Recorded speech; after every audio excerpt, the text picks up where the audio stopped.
In the heart of the old forest, shadows whispered and the leaves rustled with secrets. My friend, Mark, had suggested this camping trip as a way to reconnect after years apart. Our lives had taken different paths, his into the bustling life of an urban explorer, mine into the quietude of academia. The woods seemed like neutral ground, a place where our worlds could meet without the noise of the city or the ivory towers. We set up camp under the gnarled limbs of ancient oaks, whose trunks were as wide as cars. The campfire flickered, casting eerie shadows that danced on the tent walls. "You ever hear about the Dunwich Horror?" Mark asked, poking the fire. I shook my head, drawing my jacket tighter around my shoulders. His eyes glinted with excitement. "Well, they say something similar happened not too far from here," he continued, his voice dropping to a whisper. "People vanishing, strange lights in the woods, ungodly sounds at night." As darkness swallowed the last of the twilight, the forest seemed to lean in closer.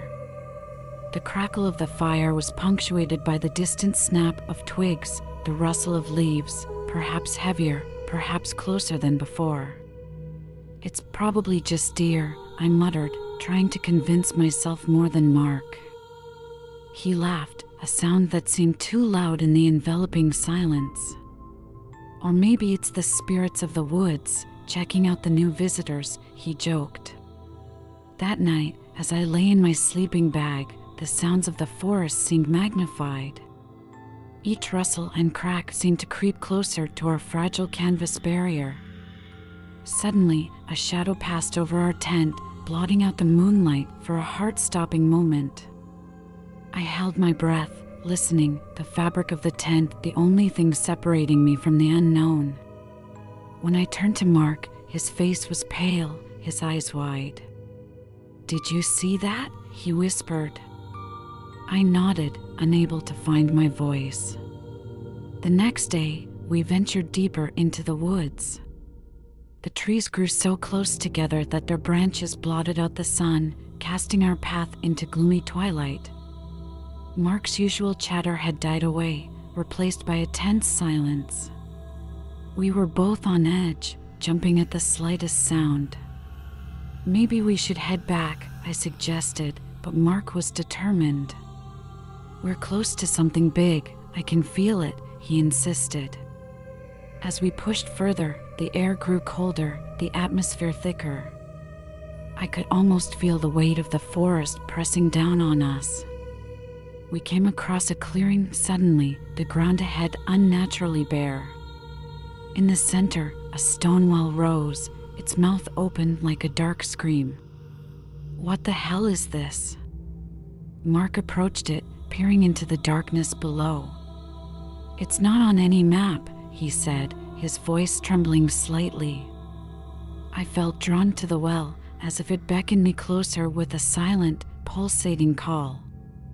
Peering over the edge, I could see nothing but blackness. Then the air shifted, a cold breeze rising from the depths, carrying with it a faint whisper. "Leave, now." The voice was so faint, I thought I might have imagined it. I stepped back, heart pounding, my breath visible in the air. Mark looked at me, his face pale. "Did you hear that?" I nodded, unable to speak. We should have left then, but something kept us rooted to the spot. The sky above seemed to darken, clouds rolling in quickly. The forest was closing in, the sense of something impending growing stronger. That night, back at camp, the feeling of dread deepened. The fire sputtered and hissed as if reluctant to burn. We sat in near silence, jumping at the smallest sounds. Suddenly, the forest erupted with the shriek of a woman, so loud and so close that we both leaped up, the fire forgotten. "What in God's name was that?" Mark gasped, his eyes scanning the dark perimeter. We didn't sleep that night.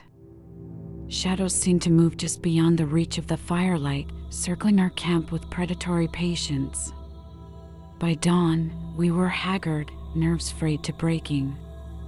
We packed up in silence, eager to leave the oppressive forest behind. But as we turned to leave, the path seemed different, unfamiliar. Trees that weren't there before blocked our way, and others that had marked our path were gone. We wandered, disoriented, the forest seeming to shift around us. Hours turned into more hours, and still we found no way out. Panic set in, cold and sharp. "It's like the forest is alive," Mark said, his voice barely a whisper. I couldn't disagree. The trees felt like silent sentinels, watching, waiting. As the sun set again, despair took hold. We were lost, wandering in a labyrinth of green and shadow, with no end in sight. Night fell like a curtain, and with it came the sounds, whispers, laughter, cries of pain, all swirling around us in a cacophony of horror. We ran, not knowing where, only knowing we had to move, to escape the voices that seemed to claw at our very minds. In a clearing, we stopped, breathless and hopeless. The moon cast a pale light over the trees, their branches twisting into grotesque shapes.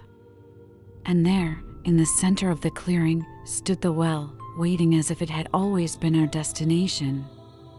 Mark's eyes were wide, unseeing, as he moved toward it. "No, Mark, don't." I cried, but it was too late. He was at the edge, looking down, the darkness looking back up at him. What happened next, I can't say. There was a scream, a cold rush of air, and then silence, deep and complete. I stood alone in the clearing, the well silent now, its secret kept. The forest around me was still, as if holding its breath.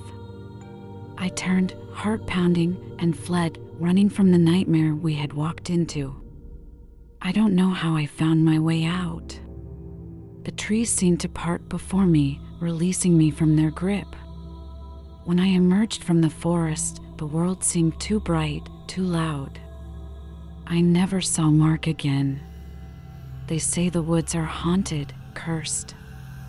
I believe them now. I hear it at night, the whisper of the leaves, the sigh of the wind. It's calling me back to finish the story that began in those deep, dark woods. But I won't go. I can't. Because I know that some things are better left lost, some horrors too deep to face again. And yet, the forest waits, patient and eternal, its secrets hidden in the shadows. I wonder if it will ever let us go, truly. Maybe it hasn't. Maybe it never will. Months had passed since the horror in the woods, yet the specter of that experience clung to me, persistent as the shadow that lurks just beyond the reach of light. My nights were plagued with nightmares, each more vivid than the last. The well appeared often, a dark maw that called to me in a chorus of whispers, each voice more desperate than the last. They begged for release, or perhaps they beckoned for company. One night, as a storm raged outside, the wind howling like the cries of the damned, my phone rang. Its shrill tones sliced through the roar of the thunder, startling me from my restless sleep. The screen flickered, showing an unknown number. With a trembling hand, I answered, "Hello?" Silence met my inquiry, followed by a low, almost inaudible whisper. "Come back," it breathed, a command more than a plea. The line went dead, the silence returning more oppressive than before. The next morning was unnaturally quiet. The storm had passed, but the air remained heavy, charged with a foreboding stillness. As I sipped my coffee, staring out at the sodden world, the decision was made before I even fully realized it. I was going back to the woods. Something unfinished was calling to me, gnawing at the edges of my sanity. I wouldn't let it go. Packing was a mechanical process, flashlight, batteries, a new camping knife, and a small, digital recorder. This time, I wanted proof. If I was losing my mind, at least I'd have evidence of my madness. The drive back to the forest was a blur, each mile marker a silent reminder of my descent back into that dark world. When the trees began to thicken, forming the familiar corridor into the heart of the woods, my heart pounded with a mix of dread and determination. Stepping out of the car, the forest greeted me with its cold, musty breath, the ground still soft from last night's downpour. Every step seemed to echo between the trees, as if announcing my return. "I'm here," I whispered, unsure why I felt the need to announce myself. The forest, in its eerie silence, seemed to acknowledge my presence, the slight rustle of the leaves acting as a whispered response. I found the path easily, as though it had been waiting for me. My footsteps were quick, almost urgent. I needed to see the well, to confront whatever horror awaited me there, to understand why Mark and I had been summoned by this cursed place. As the canopy thickened overhead, casting deep shadows across my path, a figure appeared between the trees. It was fleeting, just a wisp of something pale and indistinct, but it chilled me to my core. "Who's there?" I called out, my voice stronger than I felt. No answer came, just the soft murmur of the forest. The well was just as we had left it, its presence a dark stain on the landscape. The stones were cold, slick with moisture. I approached cautiously, my recorder in one hand, flashlight in the other. Peering into the abyss, I felt a vertiginous pull, a sense of vertigo threatening to topple me into the darkness below. "I'm not afraid of you," I lied, my voice a weak thread against the oppressive silence. "Mark?" My voice broke on his name. The apparition moved towards me, its steps soundless. "You left me," it said, its voice a hollow echo of my friend's. "You left me here." Tears blurred my vision. The sight of him, twisted and spectral, was too much to bear. "I tried to find you," I stammered, my words dissolving into sobs. The figure reached out, its hand cold and insubstantial, brushing against mine with an icy caress. Suddenly, the forest erupted into chaos. The ground beneath me shook, leaves swirling in a frenzied whirlwind. Figures emerged from the shadow, each one grotesque, a distorted mirror of human agony. They encircled me, their faces contorted in silent screams, eyes hollow pits of despair. "Join us," they whispered, a chorus that filled the clearing, drowning out all other sounds. I ran, the terror lending speed to my limbs. Behind me, the whispers turned to wails, the lamentations of the damned following me as I fled. The path twisted and turned, a maze that seemed to loop back on itself, disorienting, confounding. Branches clawed at my clothes, thorns tore at my skin, each scratch a line drawn between reality and nightmare. As I burst through the underbrush, the car came into view, a beacon of normalcy in a world gone mad. I didn't look back as I threw myself inside, slamming the door shut against the night and its horrors. The engine roared to life, and I drove, leaving the forest and its phantoms behind. But even as the trees receded, the whispers remained, a soft murmur against the hum of the road. They followed me, a persistent echo in the recesses of my mind. The woods were no longer a place of natural beauty, but a realm of unending nightmares, alive with the souls of those trapped between worlds. And as I drove, the road ahead stretched on, endless and dark. The voices whispered, promising that no matter how far I ran, the forest would always be a part of me, its secrets etched into the very fabric of my being. I knew then that escape was a temporary illusion, a fleeting respite from a truth too terrifying to face. The woods waited, patient and eternal, their call a siren song that would not be denied. And I knew, with a dread that clenched like a fist around my heart, that it was only a matter of time before I would return. Days turned into weeks, and the whispers never ceased. They haunted me, echoing in the hollows of my mind with relentless persistence. Every shadow seemed to quiver with the memory of the forest. Every gust of wind carried a hint of its musty breath. I tried to return to normalcy, to bury the terror under layers of mundane daily tasks, but the horror of those woods was etched too deeply within me. One evening, as I sat alone in my study, the lights flickered, a prelude to darkness as the room plunged into shadow. A chill crept through the space, palpable and cold, like the touch of unseen hands. The air thickened, heavy with anticipation, and then it began, the soft tap, tap, tap at the window. I froze, breath caught in my throat, knowing but not wanting to acknowledge what I would see. With trepidation, I turned, and there it was, a figure, obscured by the glass, its features blurred, but its presence unmistakably sinister. "Leave me alone!" I shouted, my voice stronger than I felt.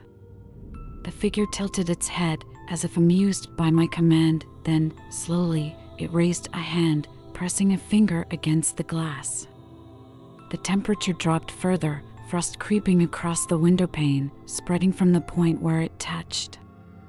"You cannot escape," it whispered, the voice a chilling blend of the familiar and the otherworldly. "You belong to the forest now." I backed away, stumbling over a chair in my haste. The lights flickered back to life, the room returning to normalcy, but the icy fear remained. Sleep became elusive, a fleeting comfort marred by nightmares. In dreams, I walked endless paths within the forest, each turn bringing me face to face with my own terror. Mark was there too, always just out of reach, his figure fading into mist whenever I neared. The decision to return to the forest felt inevitable, drawn by the unrelenting pull of those spectral voices. I prepared with a sense of fatalism, gathering supplies with robotic efficiency, a flashlight, batteries, salt, and a camera. This time, I intended to capture whatever phantoms awaited. As I approached the familiar trailhead, the forest seemed to recognize me, its trees bowing under the weight of an unseen wind, leaves rustling a sinister welcome. The path was as I remembered, yet everything felt different. Shadows moved with deliberate intent, and the air was thick with the scent of decay. The deeper I walked, the stronger the whispers grew, until they were a cacophony in my ears. "Closer," they hissed, "come closer." My steps were drawn toward the well, the heart of my nightmares, the epicenter of my fears. As I approached, the ground felt softer, muddier, as if saturated with more than just rain.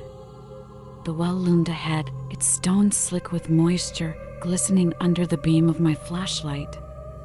I could hear it before I saw it, the water within, churning, as if something massive displaced it. Peering over the edge, the black water reflected no light, an abyss swallowing all brightness. Then, from the depths, a face emerged, its features grotesque and twisted with malice. "We've been waiting," it moaned, its voice bubbling through the liquid darkness. I stepped back, heart hammering, as more faces surfaced, each more terrifying than the last. They were the lost souls of the forest, their eyes hollow with despair, their mouths open in silent screams. "Join us," they whispered, their voices an eerie melody of sorrow and pain. "End your torment, embrace your fate." Behind me, the rustle of leaves signaled another presence. Turning, I faced another apparition, this one distinct from the rest.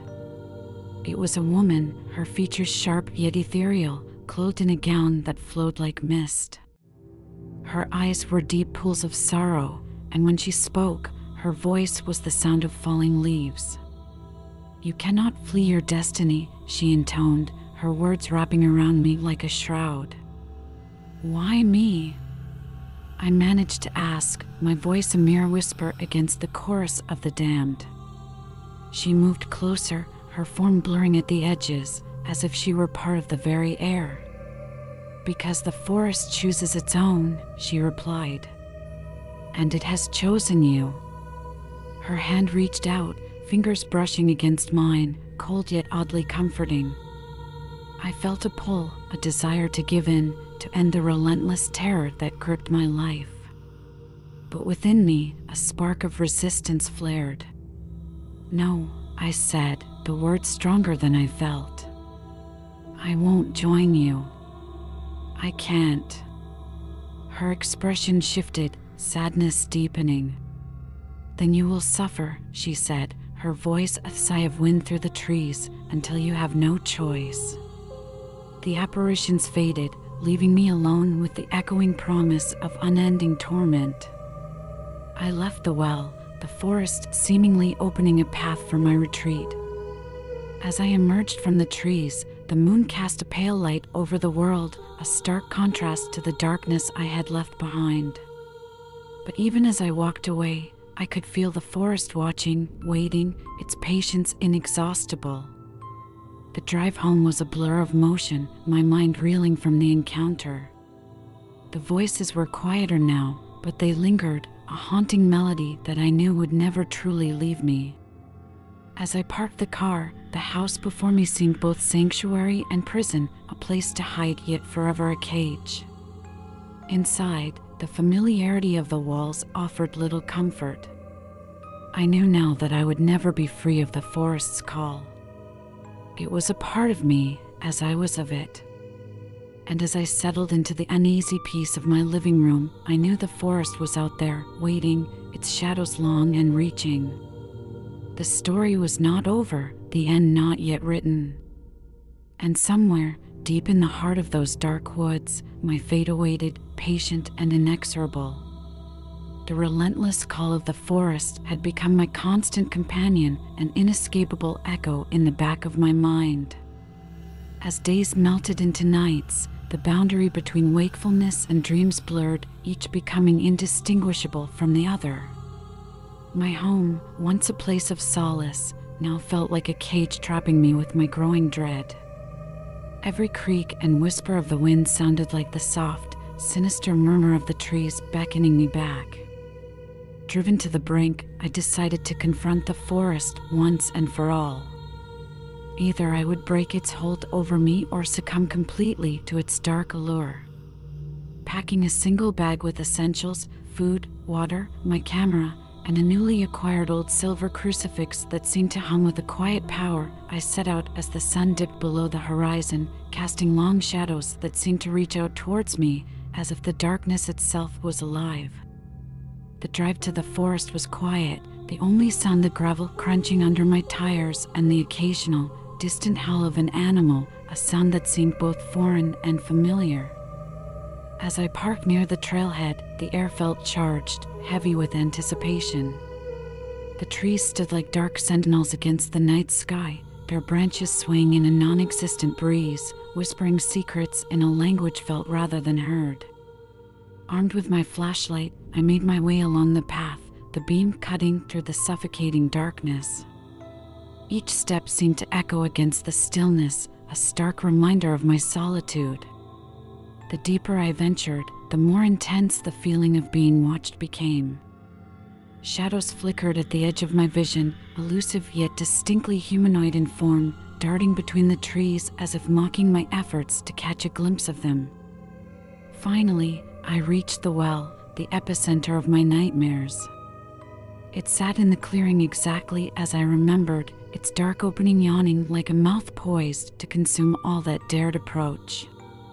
The whispers began almost immediately, a cacophony of voices that filled the night air, each one pleading, threatening, beckoning. I opened my bag and placed the crucifix at the edge of the well, the silver gleaming under the moonlight. "This ends tonight," I declared, my voice steady despite the pounding of my heart. The air around me grew colder, and the whispers louder, morphing into a single, piercing scream that seemed to shake the ground beneath my feet. From the well, a mist began to rise, slowly at first, then faster, coalescing into a form too horrific to fully comprehend. It was a maelstrom of faces and limbs, each contorted in agony, swirling around a core of pure, malevolent darkness. "I am not yours to command," I shouted into the chaos, the crucifix in my hand burning with a cold fire. The entity recoiled as if struck, its form wavering, but it did not retreat. Instead, it expanded, spreading out towards the trees, enveloping everything in its path. Desperation fueled my actions as I threw the crucifix into the heart of the mass. A blinding light erupted from the well, searing through the night like a beacon. The scream that followed was otherworldly, filled with pain and rage as the entity writhed under the assault of the holy relic. The forest trembled, leaves and branches thrashing as if caught in a storm. Then, as quickly as it had begun, the entity collapsed in upon itself, the light swallowing it whole, leaving behind only the echo of its scream. Silence fell like a cloak, heavy and absolute. I approached the well cautiously, peering into the darkness. It was empty now, just a hollow void. The forest around me felt different, calmer, as if a great burden had been lifted. The oppressive presence that had haunted my dreams was gone, erased by the purifying light. Exhausted but relieved, I turned to leave, my steps light with the newfound freedom. As I walked back through the forest, the trees seemed to whisper not of dark secrets, but of gratitude. Dawn was breaking, casting the first gentle light through the canopy, painting the world in hues of gold and green. When I reached my car, the first rays of sunlight warmed my face, a stark contrast to the chill of the forest. I drove away without looking back, the road ahead clear and inviting. As the forest receded into the distance, I felt a profound sense of closure. The nightmare was over, the curse broken. At home, the shadows no longer whispered, and the wind no longer carried voices of the damned. Peace returned to my life, a peace I had once thought